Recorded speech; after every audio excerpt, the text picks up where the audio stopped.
قربان کے لفظی معنی صدقہ ذبیح کرنا، یہ کلمہ فجائیہ کے طور پہ بھی استعمال ہوتا ہے۔ جس طرح مائیں کہتی ہیں میں صدقے جاؤں، میں قربان جاؤں، میں واری جاؤں۔ قربانی کرنا بنیادی طور پہ خدا کی راہ میں جانور ذبح کرنا۔ عید الاضحیٰ مسلمانوں کے لیے ایک بہت ہی بڑی نعمت ہے۔ قربانی کی تاریخ میں اگر ہم پیچھے جائیں تو حابیل اور قابیل کا قصہ ملتا ہے، حضرت آدم کے دونوں بیٹوں کا، جس میں انہوں نے خدا کی بارگاہ میں قربانی پیش کی تھی۔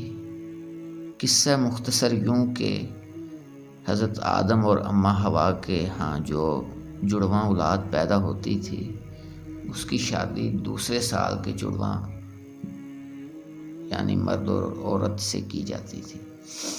قابیل بڑا تھا، قابیل اور اس کی بہن جو تھی وہ پہلے سال پیدا ہوئے تھے، اور جو حابیل اور اس کی بہن تھی وہ دوسرے سال۔ تو شریعت آدم کی روایت کے مطابق حابیل کا بیاہ قابیل کی بہن سے اور قابیل کی شادی حابیل کی بہن سے ہونی تھی۔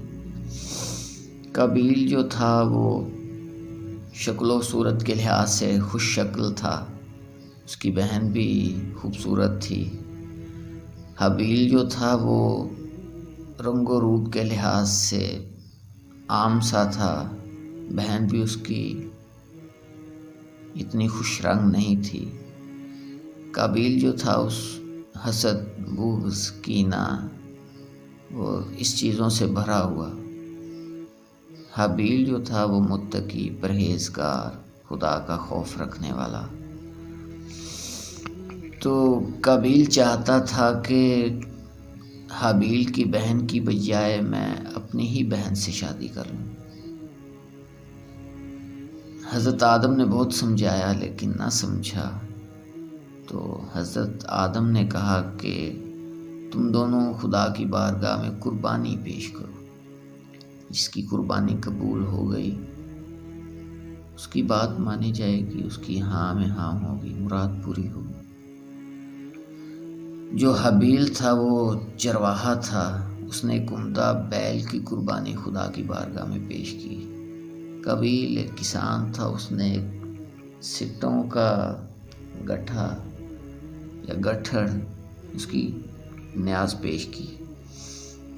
تو پچھلی امتوں کی قربانی کی منظور ہونے کی جو علامت تھی وہ یہ تھی کہ اوپر سے آگ آتی تھی اور ذبیح کو کھا جاتی تھی۔